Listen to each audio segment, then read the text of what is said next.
The war room fell silent as Commander Arya Vale finished her briefing. Around the holographic display, representatives from 12 species shifted uncomfortably, their various appendages fidgeting with uncertainty. The plan she'd outlined was suicide, a direct assault on the Crithian fortress world, a place where armies went to die. You ask too much. Human, growled Ambassador Thexcor, his crimson scales rippling with disapproval. My people did not survive 10,000 years by embracing extinction. Arya met his gaze without flinching. In the 18 months since humanity had joined the Galactic Coalition, she'd grown accustomed to such responses.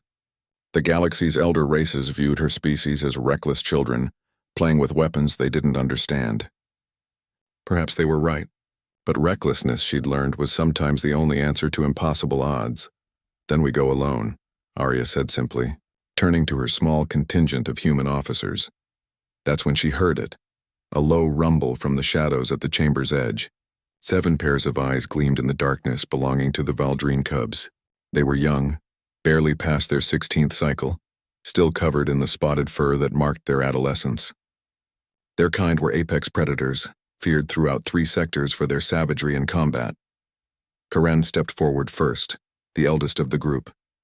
His fangs caught the blue light of the hologram as he spoke, his voice a deep purr that sent shivers through the assembled diplomats.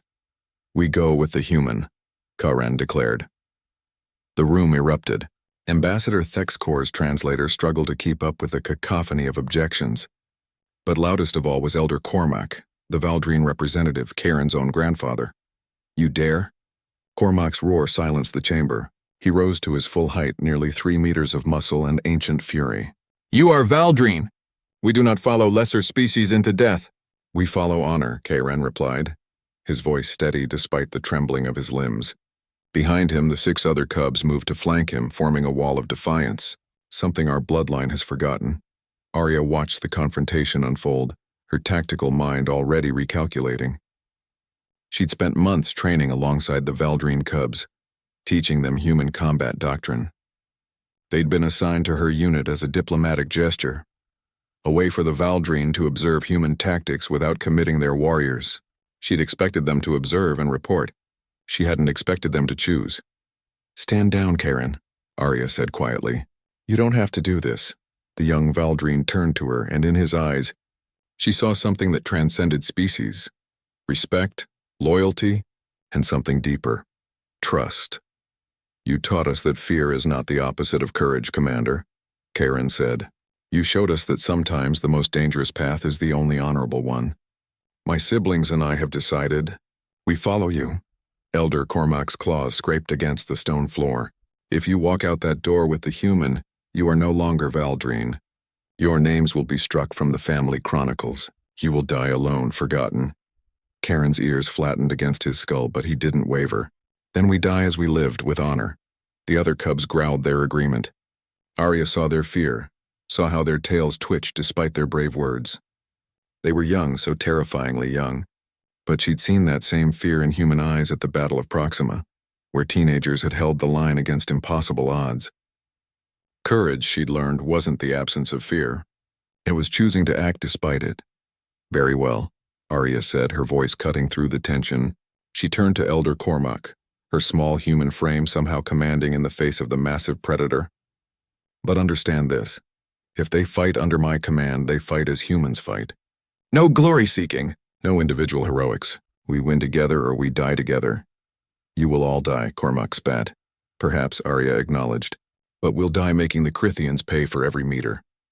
3 days later, the assault began. The Crithian fortress was a nightmare of overlapping defensive fields and automated gun platforms. Arya's fleet was outnumbered 3-1. By all conventional military theory, they were already dead.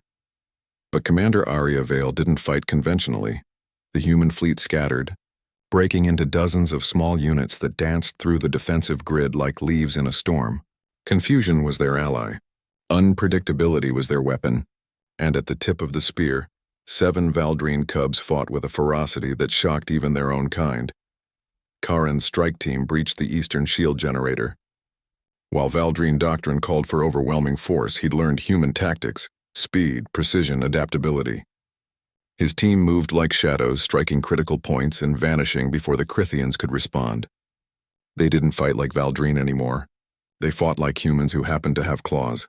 The fortress fell in 14 hours. The impossible became reality. When the battle ended, Karen stood on the command deck of Arya's flagship, watching the burning wreckage through the viewport.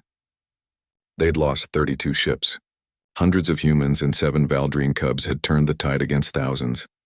"Your grandfather was watching," Arya said, approaching from behind. "The entire Valdrine conclave was, Mwend. They're calling you traitors, saying you've abandoned your bloodline for human madness." Karen's whiskers twitched in what Arya had learned was a Valdrine smile. "Good, perhaps more cubs will follow our madness. Is that what you want?" Arya asked. "To change your entire civilization?" "You changed us," Karen replied, turning to face her. "You humans. You're weak. Your claws are dull. Your senses are limited. By every measure, you should be prey." "Thanks," Arya said dryly. "But you refuse to be prey," Karen continued. "You see the impossible and you spit in its face. You taught us that honor isn't about following the path of our ancestors. It's about choosing the right path even when it terrifies us, especially then." In the weeks that followed, more Valdrine cubs abandoned their bloodlines. They came in pairs, then dozens, then hundreds. Each one rejected the old ways, choosing instead to follow the humans who'd shown them a different kind of strength. Elder Cormac never forgave Karen. But 40 years later, when Karen became the first Valdrine to achieve the rank of Coalition Admiral, the old warrior watched from the shadows of the ceremony. And though he never admitted it, those who stood close enough swore they saw tears in his ancient eyes. Because Karen had done something no Valdrine had accomplished in 10,000 years. He'd evolved. He'd chosen growth over tradition. He'd followed a human into battle and returned not as a predator, but as something greater. He'd returned as a warrior, and the galaxy would never be the same.